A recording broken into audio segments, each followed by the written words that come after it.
अध्यक्ष महोदय, आदरणीय प्रमुख पाहुणे आणि माझ्या प्रिय बंधू भगिनींनो, आज आपण सर्व येथे जमलो आहोत ते हिंदवी स्वराज्याचे संस्थापक थोर राष्ट्रपुरुष छत्रपती शिवाजी महाराज यांच्या तेजस्वी स्मृतींना वंदन करण्यासाठी. शिवाजी महाराज हे केवळ शस्त्रीय व्यक्तिमत्व नव्हते, तर ते स्वाभिमान, शौर्य, न्याय आणि लोककल्याण यांचे जिवंत प्रतीक होते. ज्या काळात अन्याय, जुलूम आणि परकीय सत्ता जनतेवर अत्याचार करत होती, त्या काळात शिवाजी महाराजांनी सामान्य माणसांच्या मनात स्वराज्याचे स्वप्न पेरले. महाराजांचे बालपण हे राजमधीत जाऊन ते संस्कारांनी घडलेले होते.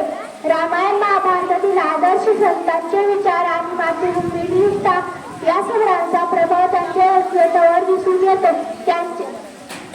त्यांच्या व्यक्तिमत्वावर दिसून येतो. लहान वयातच त्यांनी ठरवले होते की हे स्वराज्य परक्यांचे नसून रयतेचे असले पाहिजे.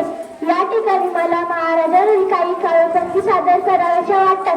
मातीचा कणकण बोलला हा माझा शिवराय, मातीचा कणकण बोलला हा माझा शिवराय, अन्यायाला छेद देणारा स्वराज्याचा तो प्राणाय, माथ्यावर भगवा झेंडा मनात जनतेची आस, शिवराय म्हणजे साहस, शौर्य, सत्याचा विश्वास. महाराज केवळ पराक्रमी योद्धे नव्हते, तर ते उत्तम प्रशासक देखील होते. त्यांनी स्त्रियांचा मान राखला, धर्मस्थळांचे संरक्षण केले आणि सर्व धर्मांप्रती समान न्याय ठेवला. त्यांच्या सैन्यात शिस्त होती, पण त्याहून अधिक होती ती नैतिकता. शिवाजी महाराजांची युद्धनीती, गनिमी कावा, किल्ल्यांचे महत्व, जलद हालचाली आणि नौदल उभारणी हे सर्व आजही जगभरातील सैन्य आपल्या अभ्यासकांसाठी वापरत आहे.